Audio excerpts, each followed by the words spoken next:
Hello, Pat O'Toole from the news desk of the Farmers Journal again. I'm joined now by James Brown, TD for Wexford, and David Thompson, Limerick farmer, and I think it's fair to say campaigner, one of the few people who took on the European Commission and won on the issue of quota rights for Irish dairy farmers.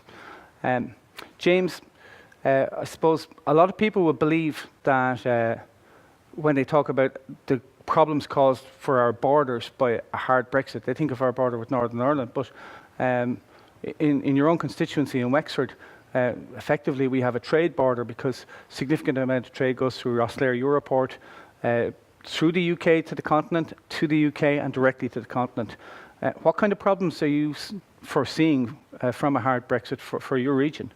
We're potentially seeing very real and very significant impact for areas like Wexford. And while it's understandable people might think about the border, they think of the north, but the trade barriers are going to have a very real impact, I think, across the country.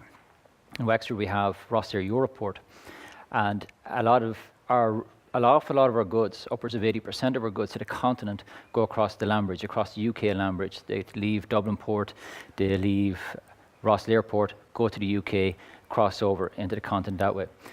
If the UK leaves a customs union, we're back to a hard border.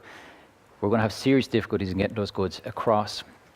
Talking to road haulage companies, they were even saying just the pure cost of having to train their drivers who are not used to dealing with customs forms and how to deal with customs officers.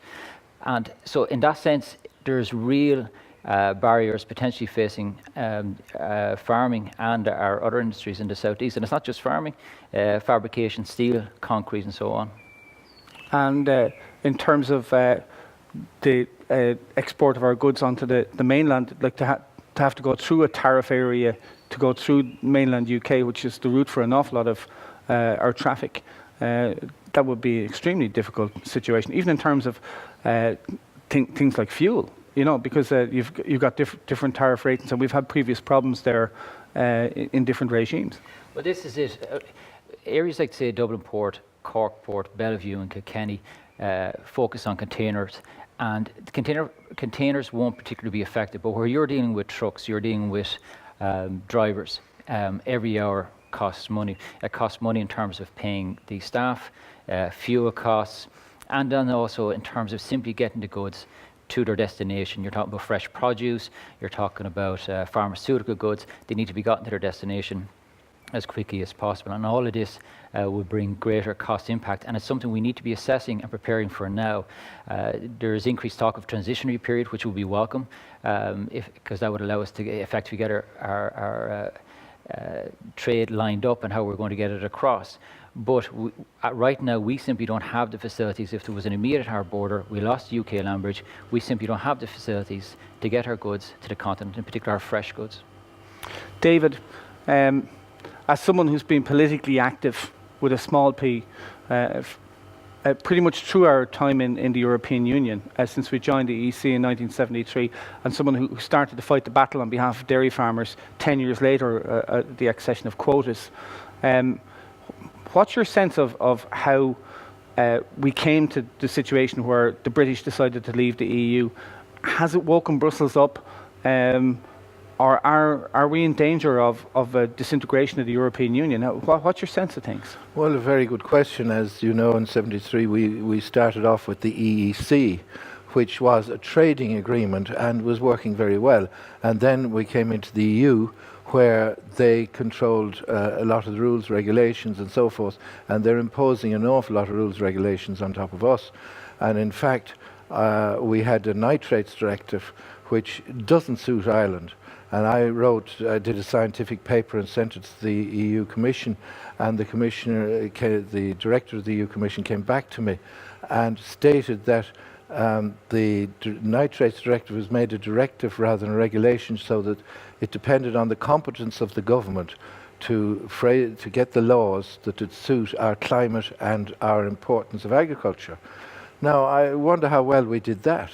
But, you know, the whole thing, we're so tied in, and as has been said here, the amount of our produce that goes to the UK, the amount of our produce that goes through the UK to the EU, it's very frightening. And literally, it's the whole integration of everything. I mean, agriculture is divided into 3 areas, and we've got to get a policy on each of those 3 and then get one, and I'm sure each of the other thing are divided even into more. So it's a very, very complicated thing, and I think that we're being a bit light on it, certainly here today. It's been sort of, oh, well, they all understand IFA and understand Ireland. But if you are sent out as an MEP or as a commissioner to represent your country, you're going to stand up for your views.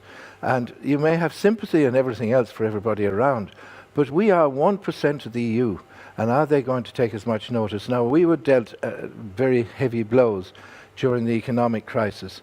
We had to pay for 48% of Europe's problem, and we only represent 1% of the whole of Europe. And I think we were dealt very, very unfairly with. And this, I hope, doesn't reflect on what might be coming for the future. A further problem being only 1% in the small market for many products, and I'm thinking here specifically of ones which have significant regulations, such as agrochemicals. Ireland is regarded as a single market by the huge companies, by the multinationals, with the UK. And if with Britain and exiting the EU, there'll be a different regime there, different interpretation. That's going to cause significant problems for Ireland in terms of access to product and the price of it. Yes, the one good thing about the about the UK was it relied on science, and based on science it pushed forward. That doesn't seem to happen within the rest of Europe to the same degree anyway. And I would be a bit fear of things being stopped and banned and so forth by whims and what maybe the Greens think only. And literally we've got to be careful of what does come down the line that way, because we must be competitive. And certainly if we lose so much to the UK, you know, it could happen. And today now we're, oh yes, we'll be able to keep up, and hopefully we'll have a trade agreement and so forth, which I hope we do. But I think it's far more serious and going to be far more difficult. We may have good negotiators, but they certainly didn't succeed over the economic thing.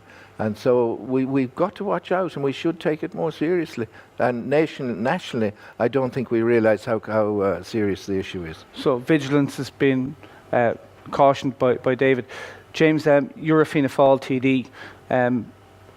I think to Ireland's credit and also to great success, we've had a cross-party agreement on the broad agricultural platforms since the inception by your party colleague Brendan Smith of Food Harvest 2020, right through the CAP negotiations. There was détente. In terms of Brexit, aren't the major parties in broad agreement about Ireland's priorities, and do you see this being something that everyone will put the green jersey on for? Yeah, well, absolutely, we need to put the green jersey on. And one thing, I was over there with a Fianna Fáil trade mission in Brussels only a couple of weeks ago, and what was clear over there is that they were amenable to Ireland. They got the peace issue. I felt a number of them didn't quite get the trade impact in Ireland. Now again, they were supportive, but it became clear we have to come up with the solutions. So I think it's up to everybody to put on the green jersey, not just shout for Ireland, but actually come up with solutions, and economic solutions and practical solutions, so that we can come out of this, whatever the eventuality may be, as well as possible. And I think what we need to be looking at is kind of an if this then that situation. We don't know where this is going to go. Let's look at the potential places we will end up, and have options and decisions of what we're going to do then, because if we're simply reactionary, we're not going to get the result we need. Excellent. Gentlemen. We badly need one policy for Ireland, across the board, agreed, and then go out and sell that, and don't come home till we sell it. Gentlemen, thank you very much.